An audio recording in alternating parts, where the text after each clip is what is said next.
ವಿಮಾನ ದುರಂತ ನಡೆದ ಮೇಘನಿ ನಗರವೀಗ ಸ್ಮಶಾನ ಮೌನ ಆವರಿಸಿದೆ. ಒಂದೊಂದು ಫೋಟೋಗಳು ಭೀಕರತೆಗೆ ಸಾಕ್ಷ್ಯ ಹೇಳ್ತಿವೆ.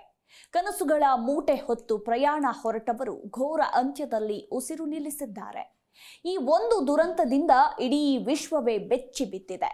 ಬರೋಬ್ಬರಿ 274 ಜನರ ಜೀವ ತೆಗೆದ ಈ ದುರಂತಕ್ಕೆ ಕಾರಣ ಏನು ಅನ್ನೋದ್ರ ಬಗ್ಗೆ ಚರ್ಚೆ ನಡೀತಾ ಇದೆ. ಪೈಲಟ್ ತಪ್ಪೋ, ತಾಂತ್ರಿಕ ದೋಷವೋ ಅಥವಾ ಇಂಜಿನ್ ವೈಫಲ್ಯವೇ? ಇನ್ನು ಬಾಹ್ಯ ಕಾರಣಗಳಿಂದ ಏನಾದರೂ ವಿಮಾನ ಪತನವಾಗಿದೆಯಾ ಅನ್ನೋ ನಾನಾ ಪ್ರಶ್ನೆಗಳು ಕಾಡ್ತಿದೆ. ಇದೆಲ್ಲದರ ನಡುವೆ ಇದೀಗ ದುರಂತಕ್ಕೀಡಾದ ಏರ್ ಇಂಡಿಯಾ ವಿಮಾನದ ಪೈಲಟ್ ಹಾಗೂ ಎಟಿಸಿ ನಡುವಿನ ಕೊನೆಯ ಸಂಭಾಷಣೆ ರಿವೀಲ್ ಆಗಿದ್ದು ಸಂಚಲನವನ್ನ ಸೃಷ್ಟಿಸಿದೆ.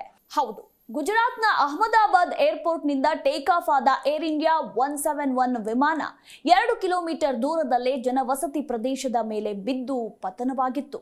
ಪತನಕ್ಕೂ ಮುನ್ನ ಪೈಲಟ್ ಸುಮಿತ್ ಸಬರ್ವಾಲ್ ಎಟಿಸಿಗೆ ಮೇಡೆ ಮೇಡೆ ಮೇಡೆ ಅಂತ ಸಂದೇಶವನ್ನ ರವಾನಿಸಿದ್ರು.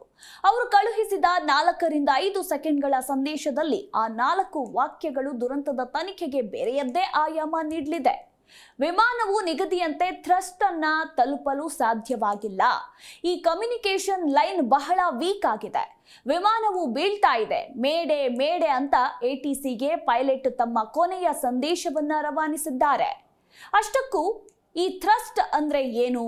ಹೆಚ್ಚಿನ ಶಕ್ತಿಯೊಂದಿಗೆ ವಿಮಾನ ಎತ್ತರಕ್ಕೆ ಹಾರಿ ಮುನ್ನುಗ್ಗುವ ಸಾಮರ್ಥ್ಯಕ್ಕೆ ಥ್ರಸ್ಟ್ ಅಂತ ಕರೀತಾರೆ.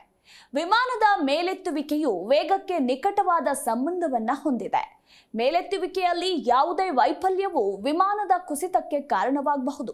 ವಿಮಾನದ ಇತರೆ ಭಾಗಗಳಿಗೆ ಬಲ ವರ್ಗಾಯಿಸಲು ರೆಕ್ಕೆಗಳು ಸಹಾಯ ಮಾಡುತ್ತವೆ. ಏರ್ ಇಂಡಿಯಾದಲ್ಲಿ ಥ್ರಸ್ಟ್ ಅನ್ನ ನಿಗದಿಯಂತೆ ತಲುಪಲು ಸಾಧ್ಯವಾಗಿಲ್ಲ.